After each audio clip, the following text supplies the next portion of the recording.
Yesus yang telah mati menyerahkan hidupnya bukan untuk kepentingannya, tetapi untuk kepentingan kita. Karena itu mari kita buka 1 Korintus pasal 15. Kita cepat-cepat saja. Ayat 1 sampai dengan 4.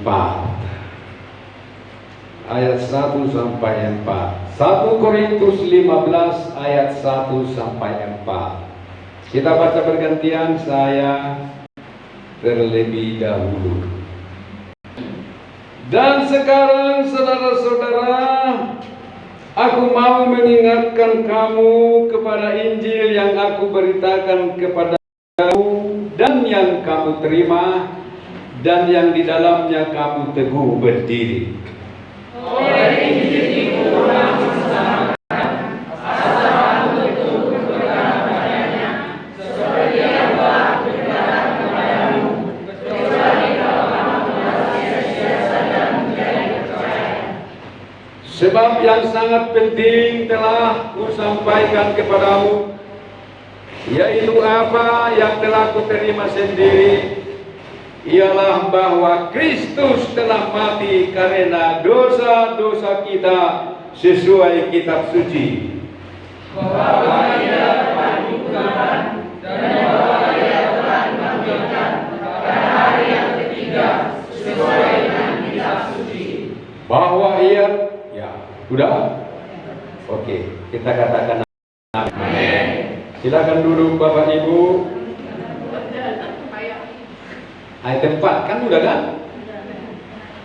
1 sampai 4 aku bilang kan? Oke. Ada yang ketagihan. Ayat 1 sampai 4 sudah kan? Kita katakan amin. Amin. Haleluya, haleluya, haleluya. Bapak Ibu saudaraku sekalian, kita perhatikan ayat 3. Sebab yang sangat penting telah kusampaikan kepadamu, yaitu apa yang telah kuterima sendiri, ialah bahwa Kristus telah mati karena dosa-dosa kita.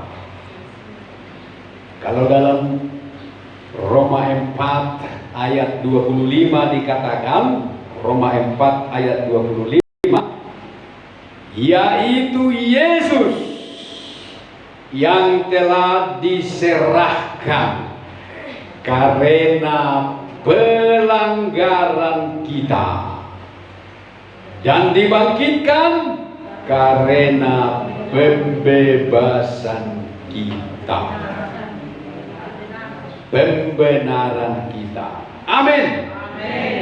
Jadi semua yang dilakukan oleh Yesus untuk kita, untuk kepentingan kita. Kita baca lagi satu lagi biar jelas. Dalam Ibrani 9 ayat 24, sebab Kristus bukan masuk ke dalam tempat kudus buatan tangan manusia yang hanya merupakan gambaran saja dari yang sebenarnya, tetapi ke dalam sorga sendiri untuk menghadap hadirat Allah guna kepentingan kita. Jadi Yesus menghadap hadirat Bapa membawa darahnya sendiri. Ketika dia bangkit dari antara orang mati, dia bangkit dari kubur, langsung terangkat atau dalam roh naik ke sorga Seperti yang kita baca dalam Ibrani 9 ayat 24, dia masuk ke dalam tempat kudus, ke dalam sorga sendiri, mengharap hadirat Allah, mempersembahkan darahnya kepada Bapa guna kepentingan kita. Kemudian dia turun lagi dan bisa bertemu dengan murid-muridnya sesudah bangkit. Amin. Itu makanya dia berkata kepada Maria, jangan pegang aku, sebab aku belum pergi kepada Bapa. Tetapi sekarang aku mau pergi kepada Bapa. Barulah dia pergi kepada Bapa, dia persembahkan darahnya, dia turun kembali, dan suatu ketika pagi itu juga dia bertemu dengan banyak perempuan-perempuan, dan perempuan-perempuan pun memeluk kakinya. Dan situ nggak dilarang lagi kan? Nggak dilarang lagi. Kalau tadi kepada Maria Magdalena, jangan sentuh aku, tetapi kepada perempuan-perempuan yang lain, dia peluk, dia tidak keberatan, karena dia sudah terlebih dahulu mempersembahkan darahnya kepada Bapa dan turun kembali. Amin. Jadi semua yang dilakukan oleh Yesus itu adalah untuk kita. Ada di antara yang mau mati untuk temannya, ada di antara kita yang mau membayar hutang temannya.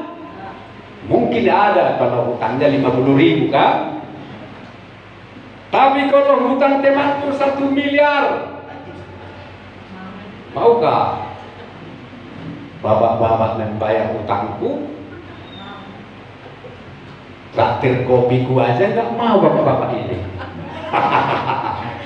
Bukan nggak mau, belum. Tidak ada waktu mereka, karena tidak ada waktu. Contoh, tetapi Yesus mau mati untuk kita, membayar hutang kita. Dia mati untuk menghapuskan surat hutang kita. Paulus katakan kepada jemaat di Kolose, dia dipakukan di kayu salib untuk membayar, menghapus surat hutang kita. Haleluya. Dia mati untuk menyembuhkan kita. Dia mati untuk memuliakan kita. Dia mati untuk menyelamatkan kita. Apalagi yang kurang yang tidak dilakukan oleh Yesus bagi kita. Dan ini adalah berita penting. Sekalipun kita tidak menganggapnya penting. Ibu bapak, penting gak bagimu kematian Yesus ini? Penting. Sangat penting. Tapi ini sebagian banyak orang Yesus mati tidak penting, bahkan tidak dihargai. Buktinya hari Jumat Agung pun mereka pergi jalan-jalan, mereka tidak datang menyembah Tuhan pada Jumat Agung karena mereka menganggap kematiannya itu tidak penting. Tetapi firman Tuhan berkata dalam ayat 3, sebab yang sangat penting telah kusampaikan kepadamu, yaitu apa yang telah kuterima sendiri. Itulah Paulus, dia menerima sendiri, dia telah mengalami sendiri bagaimana Yesus menebus hidupnya. Makanya dia giat menyampaikan berita ini. Mengapa kita tidak merasakan penting, tidak menghargai kematian Yesus? Karena kita belum mengalami. Karena kita belum ditebus olehnya. Walaupun kita sudah Kristen, tetapi kalau kita tidak menghargai, tidak menghormati kematiannya, maka itu tidak penting dan tidak berlaku bagi kita. Tetapi Paulus, apa yang telah kuterima sendiri, Itulah yang telah kusampaikan kepadamu, yaitu berita yang sangat penting, yaitu Kristus telah mati karena dosa-dosa kita sesuai dengan kitab suci. Kematian Yesus di kayu salib atau karya salib Yesus adalah tema dari seluruh Alkitab. Amin. Itu makanya penting. Itulah tema dari Alkitab kita ini. Perjanjian lama maupun perjanjian baru, pusatnya adalah salib. Makanya gereja diberi tanda salib. Semua pernik-pernik kekristenan ditandai dengan salib, walaupun ada tanda-tanda lain seperti ya banyak lah ya, seperti yang di logoku ini salib, ini pun salib, di mana-mana salib semua. Karena memang itulah yang terpenting, yang utama dan pokok pengajaran dan pemberitaan yang disampaikan oleh Allah kepada manusia melalui rasul, nabi, pemberita Injil, guru dan gembala-gembala. Oleh karena itu mari kita hargai. Amin, Bapak Ibu. Karena ketika Yesus mati, manusia diselamatkan. Kita manusia ini ditinggikan oleh Tuhan, dimuliakan oleh Tuhan. Yang harusnya kita meluncur ke dunia orang mati seperti hewan yang dibinasakan, kita ditebus. Kita buka Mazmur 49. Dalam Mazmur 49 kita temukan siapakah kita manusia ini. Mazmur 49 berkata begini, ayat 7. Mereka yang percaya akan harta bendanya dan memegahkan diri dengan banyaknya kekayaan mereka, tidak seorang pun dapat membebaskan dirinya atau memberikan tebusan kepada Allah ganti nyawanya.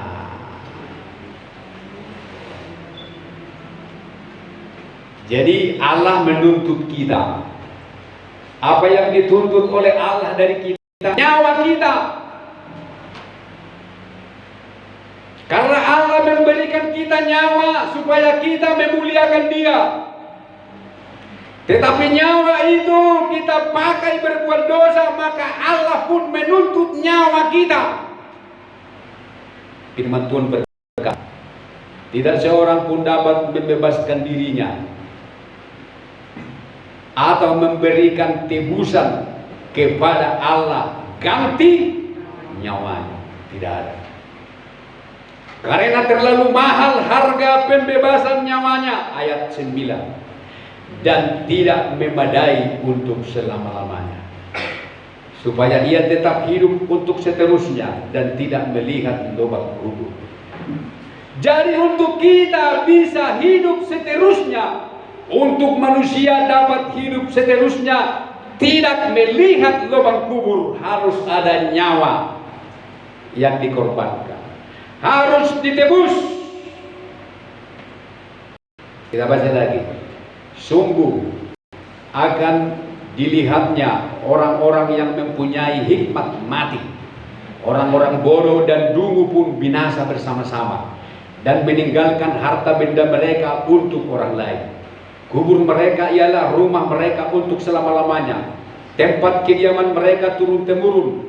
Mereka ladang-ladang milik mereka, tetapi dengan segala kegemilangannya manusia tidak dapat bertahan. Ia boleh disamakan dengan hewan yang dibinasakan. Inilah jalannya orang-orang yang percaya kepada dirinya sendiri. Ajal orang-orang yang gemar akan perkataannya sendiri. Seperti domba mereka meluncur ke dalam dunia orang mati, digembalakan oleh maut. Mereka turun langsung ke kubur.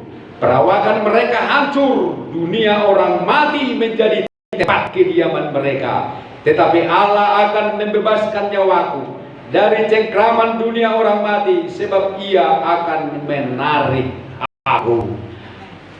Ayat 21 kita perhatikan. Manusia yang dengan segala kegemilangannya tidak mempunyai pengertian boleh disamakan dengan hewan yang dibinasakan. Jadi manusia tanpa salib Kristus sama dengan hewan yang dibinasakan. Tetapi syukur kepada Allah, Yesus mau mati bagi saudara dan saya, sehingga kita diselamatkan.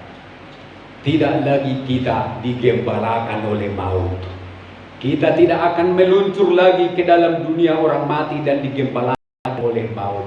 Tetapi kalaupun kapan-kapan kita mati dan mati bagi Tuhan untuk menerima hidup yang sesungguhnya. Tetapi mereka yang tidak ditebus oleh Yesus, mereka mati kematiannya sebagai penghukuman untuk dia masuk ke dalam neraka. Amin. Jadi bersyukurlah kepada Yesus. Hargai korban Kristus. Haleluya. Nah sekarang apa yang akan kita buat karena Yesus telah mati bagi kita? Kita buka cepat-cepat saja dalam 2 Korintus 5.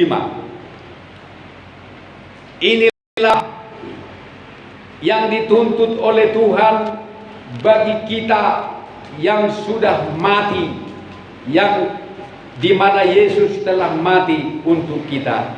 Dalam 2 Korintus 5 kita baca ayat 15.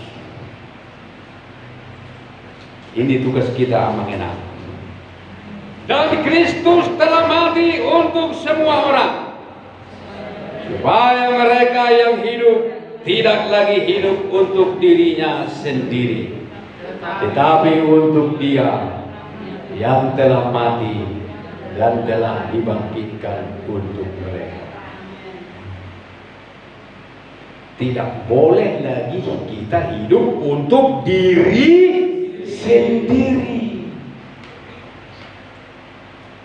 Tidak boleh lagi kita hidup untuk kepentingan kita sendiri.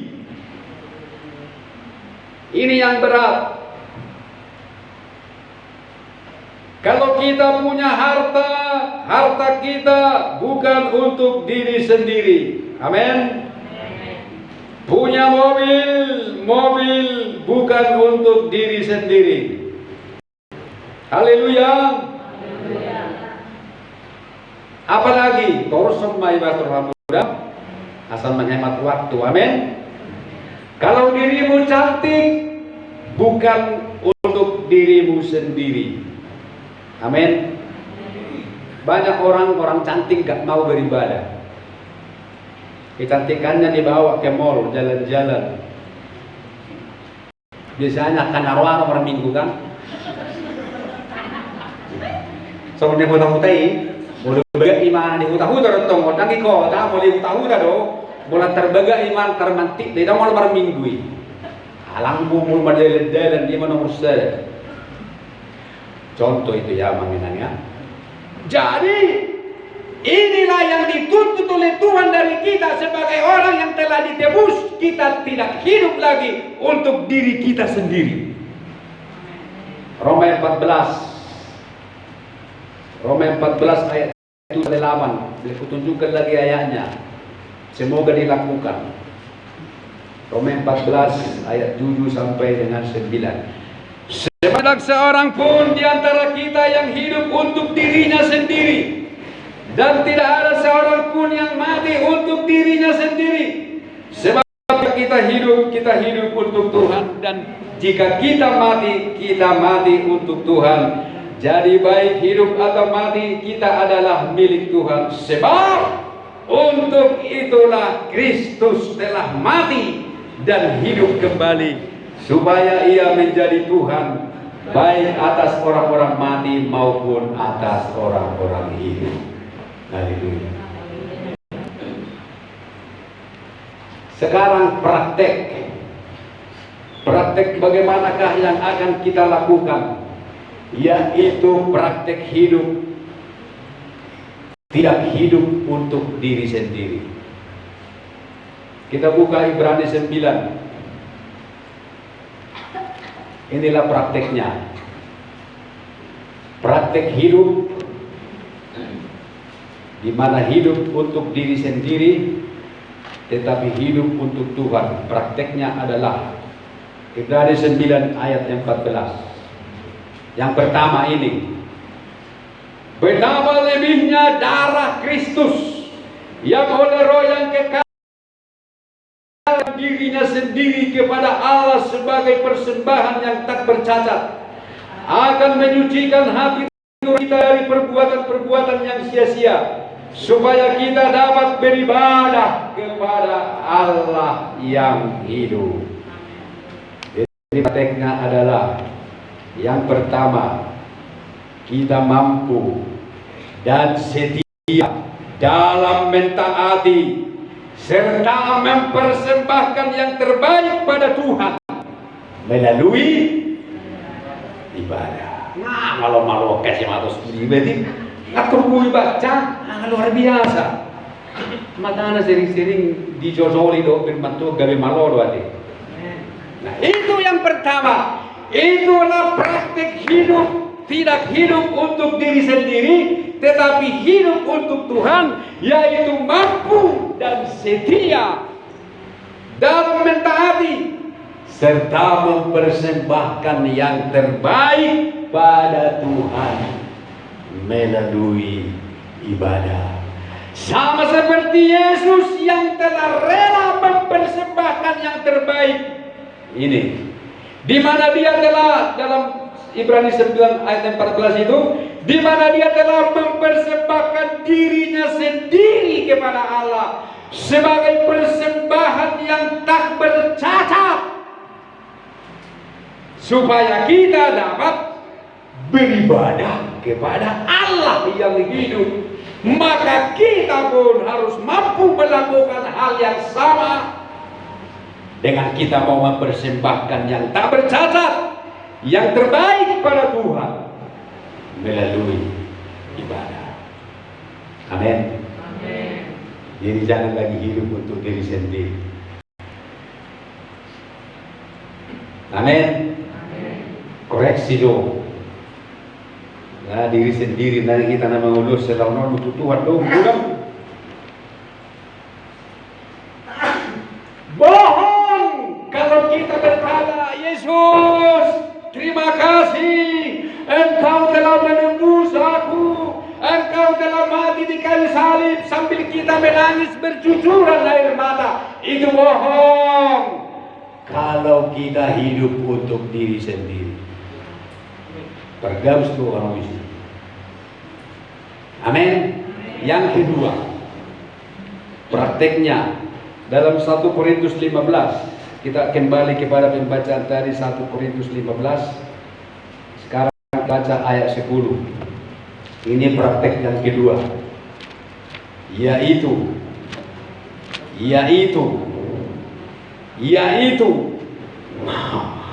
kasih tambah ya. Yaitu mampu bekerja untuk Tuhan lebih baik dan lebih keras dari yang lain. Itu ayat 10. Tetapi karena kasih karunia Allah, aku adalah sebagaimana aku ada sekarang, dan karunia yang dianugerahkannya kepadaku tidak sia-sia. Sebaliknya aku telah bekerja lebih keras dari mereka semua. Amin. Tetapi aku melainkan kasih karunia Allah yang menyertai. Ini Paulus mengatakan ini setelah dia menerima kematian Kristus karena dosa-dosanya, maka dia pun bekerja lebih keras. Karena itulah kerinduan hati Paulus.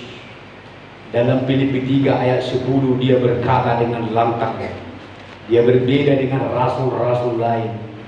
Paulus berkata dalam Filipi 3 ayat 10, yang ku kehendaki ialah mengenal Yesus dan kuasa kebangkitannya, dan persekutuan dalam penderitaannya, di mana aku menjadi serupa dengan dia dalam kematian.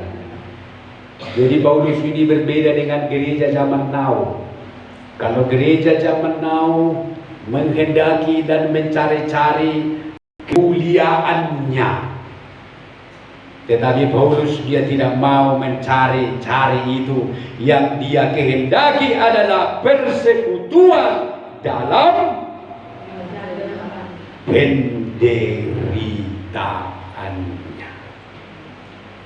Dia mau menjadi serupa dengan Yesus dalam kematiannya, supaya akhirnya beroleh kebangkitan dari antara orang mati. Padahal itu masih lama itu akan terjadi. Masih lama berkat yang satu itu akan digenapi dalam kehidupan orang Kristen. Tetapi itulah yang dicari-cari oleh Paulus. Itulah yang dikejar-kejar oleh Paulus, sehingga dia bekerja lebih keras dari semua rasul. Berbeda dengan manusia zaman sekarang.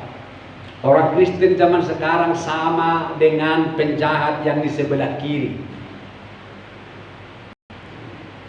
Tahu penjahat yang sebelah kiri? Pasti yang jahat itu di sebelah kiri. Gak mungkin itu di kanan. Karena Alkitab selalu mencatat Allah itu menaruh orang-orang yang dikenannya di sebelah kanan. Iya, tangan kananku tidak pernah ditaruh sebelah kiri. Jadi tahu nggak, orang Kristen model penjahat yang di sebelah kiri, dia itu mau selamat, mau dibebaskan dari salib, dari penderitaan yang super waktu itu, tetapi tidak mau bertobat. Mau melihat mujizat Yesus turun dari salib membebaskan mereka bertiga, tetapi tidak mau bertobat. Jadi gudang soalnya ala Kristen. Kali dok kepencati dok, mulut tuh anak ini dia bata, belum mahida kan? Data tahu semua nomor sikuriso belum macam kita indah kan? Tetapi penjahat yang di sebelah kiri dia bertobat. Sebelah kanan ya. Dulu lebih biasa ya. Tapi dulu bagaimana? Tetapi yang di sebelah kanan dia bertobat. Nah, Paulus ini juga begitu. Padahal untuk dibangkitkan dari antara orang mati itu masih lama akan terjadi. Tetapi itu sudah dikehendakinya, sudah dicari-carinya. Dia tidak mencari mujizat apapun dan pengikutan kepada Yesus. Bahkan dia sendiri sakit. Paulus itu sakit, amang kita. Sakit dia. Doa kepada Tuhan. 2 kali dia minta kepada Tuhan. Tuhanlah sakitku ini. Aku yang menurunkan tangan atas orang sakit sembuh. Sapu tanganku saja pulang sama orang sakit sembuh. Orang mati pun kuhidupkan. Tetapi aku sendiri kok sakit Tuhan. Kata anak kepada Tuhan. Apa kata Tuhan? Cukuplah kasih karuniaku padamu Paulus.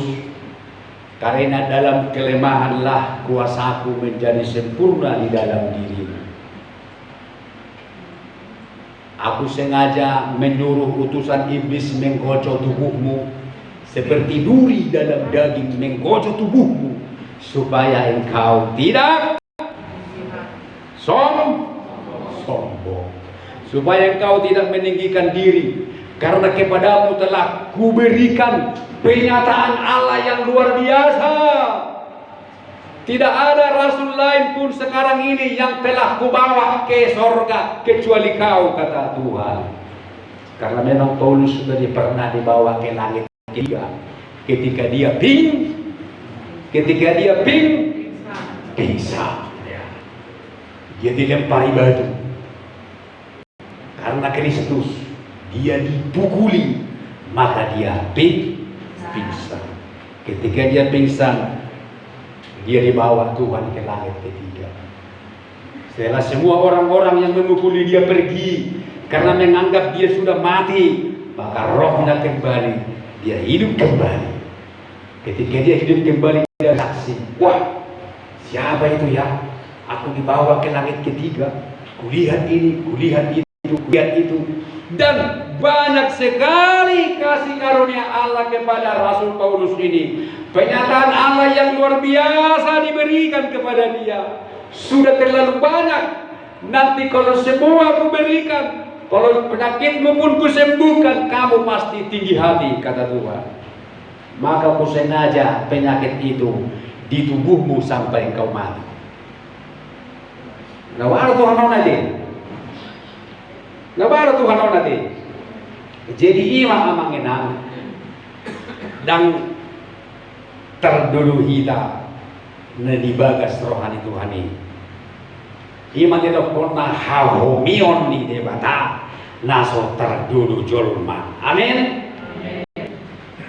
Makana ikut tong-tong du hita madok mau niate. Unang tahu humi akan bersakit. Unang tahu humi akan mengalami ujian. Lomba Tuhan beberkara debo ibadah. Nah, Paulus ini yang mengenang, kita lihat dalam 1 Korintus 15, aku bekerja lebih keras. Jadi inilah yang dituntut Tuhan dari kita, supaya kita bekerja lebih baik dan lebih keras dan lain untuk Tuhan.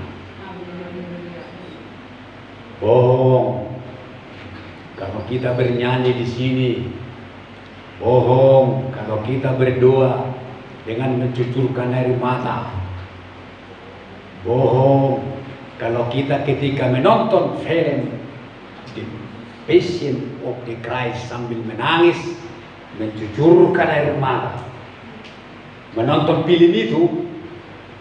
Bohong kalau kita menangis terseduh-seduh, mengenang dan merayakan Jumat Agung. Kalau kita pemalas, marning. Bohong berikan. Bohong itu semua kalau kita tidak lebih disiplin beribadah. Bohong itu semua kalau kita tidak lebih keras bekerja untuk Tuhan. Karena hidupmu, hidupku, dan hidup kita semua bukan hidup kita lagi. Kristus sudah membeli kita. Hartamu, hartaku, dan harta kita semua bukan harta kita lagi. Itu milik Tuhan. Kalau kita tahan-tahan nanti Tuhan bisa ambil sendiri. Amin. Semoga tidak diambil sendiri oleh Tuhan. Tuhan masih memberi kesempatan kepada kita supaya kita dengan rela memberikannya sendiri harta Tuhan itu. Amin. Kalau kita tahan-tahan, kudoakan Tuhan buat babah. Ada mau mengalian itu benar. Selalu. Mulai mana membuat dan sisa. Sudah ibu. Sama si Job. Makanan warna si Job. Job sudah. Salam Pak Job. Ibu tahu ngerti ini kata Job bahasa Batak. Job sudah ludes helps Job sudah sama si Job. Job untuk berkelimpahan. Tetapi si Job maupun dia sudah Job sudah akhirnya diganti Tuhan berkelimpahan karena dia rela diambil Tuhan. Bohong kalau kita tidak lebih disiplin lagi melayani Tuhan. Kalau kita begitu antusias merayakan Jumat Agung. Janganlah Jumat Agung ini hanya perayaan. Janganlah Jumat Agung ini hanya sebagai acara kenangan yang begitu dielus-elus dan dipermak-permak begitu indah. Kalau kita tidak ada perubahan, tidak ada pemulihan, bohong itu semua. Tetapi mari kita lihat poin yang pertama dan yang kedua tadi, praktek hidup, yaitu hidup bukan untuk diri sendiri. Yang pertama tadi, di mana kita mampu mempersembahkan yang terbaik kepada Tuhan melalui ibadah. Yang kedua, kita mampu bekerja untuk Tuhan lebih giat, lebih keras, lebih disiplin lagi untuk Tuhan seperti Rasul Paulus. Dan yang terakhir, yang ketiga adalah kita baca Filipi 1 ayat 21. Ini yang terakhir, Filipi 1 ayat 21. Ini juga ungkapan daripada Paulus yang berkata begini, karena bagiku hidup adalah Kristus dan mati adalah keuntungan. Tetapi jika aku harus hidup di dunia ini, itu berarti bagiku bekerja memberi buah. Jadi mana yang harus kupilih? Aku tidak tahu. Aku didesak dari dua pihak. Aku ingin pergi dan diam bersama-sama dengan Kristus. Itu memang jauh lebih baik. Tetapi lebih perlu untuk tinggal di dunia ini karena kamu. Dan dalam keyakinan ini, taulah aku akan tinggal dan akan bersama-sama lagi dengan kamu sekalian, supaya kamu makin maju dan bersukacita dalam Tuhan. Yang ketiga adalah di mana kita menyadari hidup ini hanya bagi Kristus dan menjadi alat bagi keselamatan jiwa-jiwa. Itulah hidup tidak untuk diri sendiri, yaitu bahwa kita dan hidup ini hanya bagi Kristus untuk menjadi alat bagi keselamatan jiwa-jiwa. Seperti Paulus, dia menyadari hidupku bukan aku lagi, tetapi Kristus yang hidup di dalam aku. Maka aku bingung bebas. Aku bingung memilih. Aku mau mati. Kalau aku mati, aku bertemu dengan Yesusku. Kalau aku hidup, aku bertemu dengan kamu. Tetapi sekarang aku yakin deh, kata Paulus, Tuhan mau, aku mau tinggal bersamamu untuk memenangkan jiwamu, supaya kamu penuh dengan sukacita dan kita bersama-sama mencari jiwa bagi Kristus. Itulah kehidupan Paulus. Dan itulah makna daripada Jumat Agung sebagai orang-orang yang sudah diselamatkan oleh Yesus.